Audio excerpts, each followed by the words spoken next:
Battlefield 6 is announced. Everyone is freaking out. Everyone is feeling the hype just as we do before the release of every single previous Battlefield game. But I've been playing Battlefield ever since the original Battlefield 1942, and while I'm always excited for a new Battlefield game, there are a lot of things that I've been disappointed with in the recent series of games as well. And I want to make a video talking about the kinds of things that I want to see in Battlefield 6 that I am almost absolutely certain we will not get.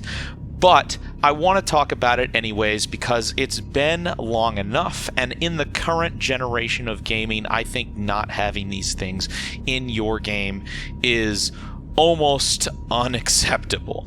So let's get started. Battlefield 6 is apparently, allegedly, going to be returning to the Modern Warfare field. This is fantastic. I think we've been wanting to see another Modern Warfare Battlefield in a long time. Hopefully all of those rumors are true. But one thing that we have not had since Battlefield 2 is support for community modifications.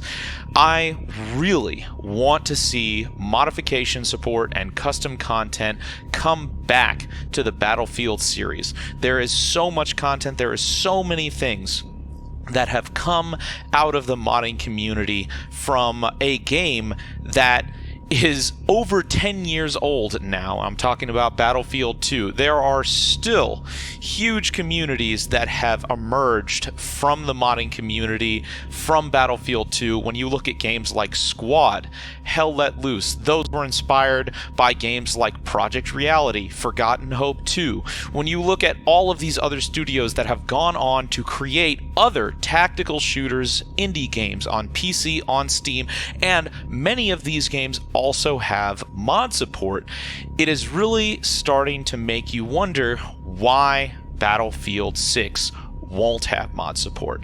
Even recently, the Venice Unleashed project, which actually introduces mod support to Battlefield 3, makes it obvious that Battlefield games do support modifications, and if modifications aren't available in the future Battlefield games, it's not because it's impossible to do. I think it's pretty much because Electronic Arts is refusing to do it.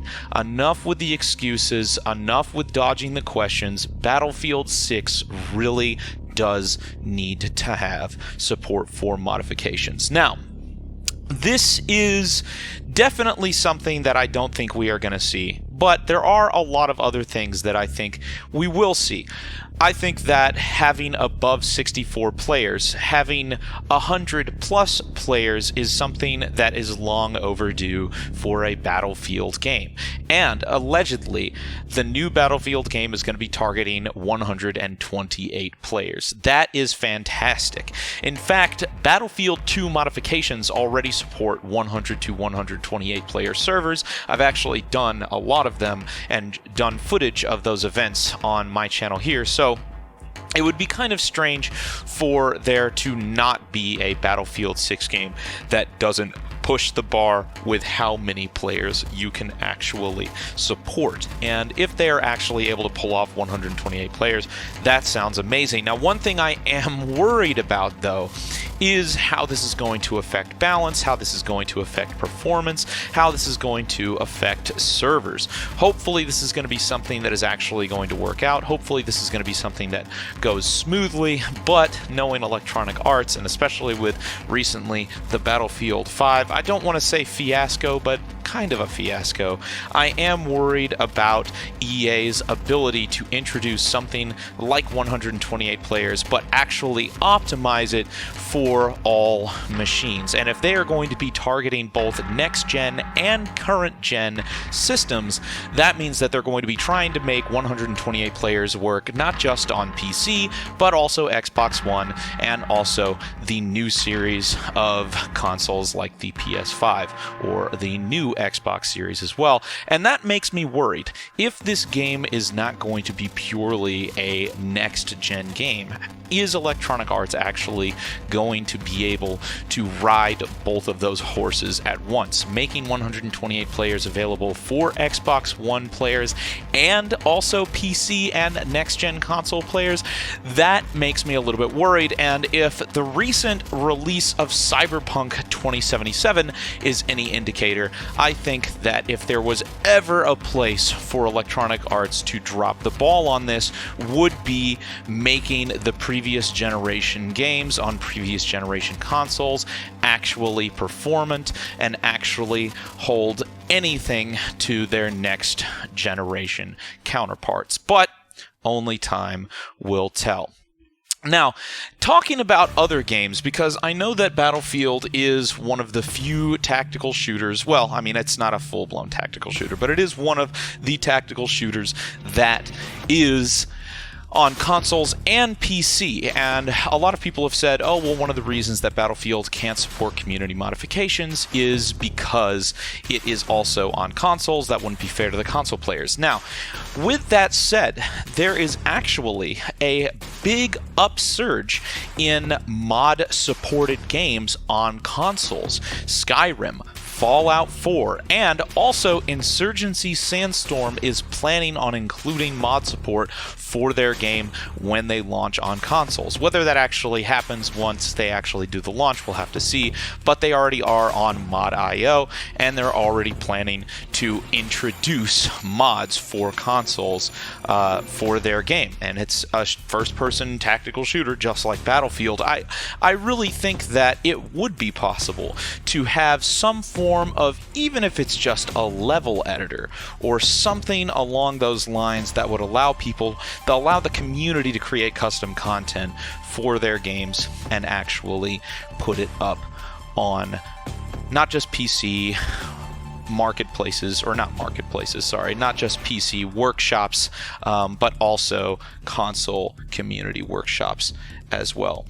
In fact, I guess that would be something I would be worried about. If there was anybody to also try monetizing mods, again, even though that went very poorly for the Bethesda, I feel like Electronic Arts might be somebody to try that. Hopefully they do not actually attempt that. But that is something that I really want to see. Battlefield 6 is right around the corner. I really think it is imperative for a game like this to support modifications. So if you believe in this too, if you think that the new series of Battlefield games should support modifications, let me know in the comments below. Please leave a like on this video. And quite frankly, I mean, I'm going to be playing Battlefield 6 no matter what happens. It's not like I'm going to be boycotting it, if it doesn't have modifications. But I can pretty assuredly say, if they come out once again and say that this game is not going to support community content, it's not going to support modifications, I think even though I will be playing it, I will be primarily going elsewhere for all of my first-person shooter tactical needs. There are so many other alternatives out there. There's Squad, Insurgency Sandstorm, even things like Ravenfield, even though Ravenfield has way less graphical fidelity, not having to pay a bunch of money for new maps and being able to actually be a part of a creative community is so much better than not having that. So hopefully, if Battlefield 6 doesn't have what I want, there's going to be other games that will. But yeah, that's really what I see. I really think that Battlefield 6 really needs to start supporting modifications. I have heard some rumors that EA is thinking about opening up the Frostbite engine at some point. I'm not entirely sure if these rumors are true or not, so that will have to be something that we'll just have to find out when the time comes. But I really want to start pushing for that. I really want to start making clear that that's what I want to see. All right, thanks so much for watching, guys. I'll see you guys in the next video, and remember, as always, Blue Drake loves you.